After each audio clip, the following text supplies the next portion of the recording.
Hello, কী অবস্থা সবার? আজকে শেয়ার করতে আসলাম কিভাবে এত সুন্দর দেখতে একজোড়া চুড়ি আমি তৈরি করছি।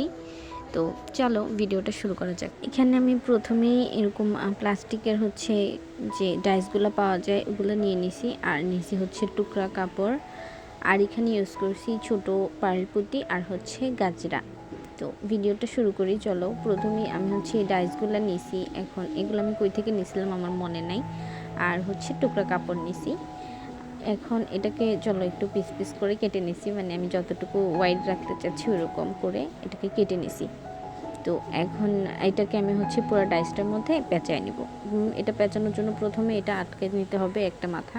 তো এটা আটকানোর জন্য আমি ফেভিকলের আঠাটা ইউজ করছিলাম, কিন্তু আসলে এটাকে হয়তো শুকানোর জন্য একটু টাইম দেওয়ার দরকার ছিল। আমি একদম অনেক তাড়াহুড়ো করতেছিলাম, একদমই টাইম দিই নাই। তো ফেভিকলের এই আটা দিয়ে আটকাচ্ছিল না, মানে বারবার এটা যখন আমি পেঁচাচ্ছিলাম এটা বারবার ঘুরে যাচ্ছে কাপড়টা। তো এটা মেবি B6000 অথবা 7000 এই গ্লু দিয়ে করলে সব থেকে বেটার হইতো। এখন ওটা আমার কাছে নাই, তো আমি পরে এটা খুলে নিয়ে এখানে সুপার গ্লু ইউজ করছি। এই ক্ষেত্রে একটু সাবধানে কাজ করতে হবে, কারণ যেহেতু কাপড়টাও পাতলা আর সুপার গ্লুটা হাতে লেগে যাইতে পারে। আমারও লাগছিল যদিও, হোয়াটএভার। এখানে হয়তো গ্লুগানও ব্যবহার করা যায় তো, বাট আমার মনে হয়েছে যে গ্লুগান ইউজ করলে গ্লুগানের আঠাটা একটু উঁচা হয়ে থাকবে বা একটু উঠে উঠে থাকবে, এটা ভালো লাগবে না। সেজন্য আমি ওটা ইউজ করি নাই। এখানে আমি সুপার গ্লু ইউজ করে পুরা চুড়ির ডাইসটার মধ্যে আমি এখানে কাপড়টা পেঁচিয়ে নিয়েছি।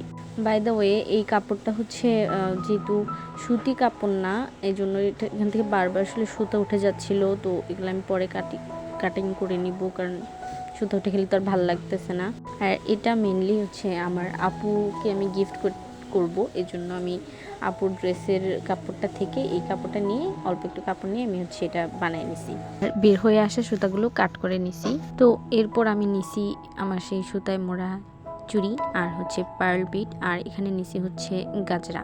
তো আমি এখানে দেখতেছিলাম কোন গাজরাটা আসলে বেশি ভালো লাগে, সিলভার নাকি গোল্ডেন। তারপর মনে পড়ছে আপুর জামার ড্রেসের ডিজাইনটার মধ্যে গোল্ডেন কালার ওয়ার্ক আছে, তো আমি এখানে পরে গোল্ডেন কালারটা চুজ করছি।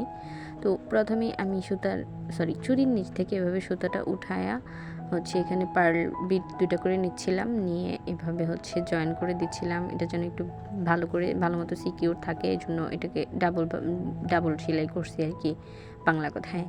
তো এরপর সুইটা নিয়ে একটু 2 ঘর ফাঁকা রেখে এই পাশে সুতাটা নিয়ে এসে এখানে আমি 3টা করে গাজরা ইউজ করছি, গোল্ডেন গাজরাগুলো। এরকম পুরা চুড়িটার মধ্যে আমি এরকমই রিপিট করছি, মানে 2টা করে পার্ল বিট নিছি আর 3টা করে গাজরা নিছি।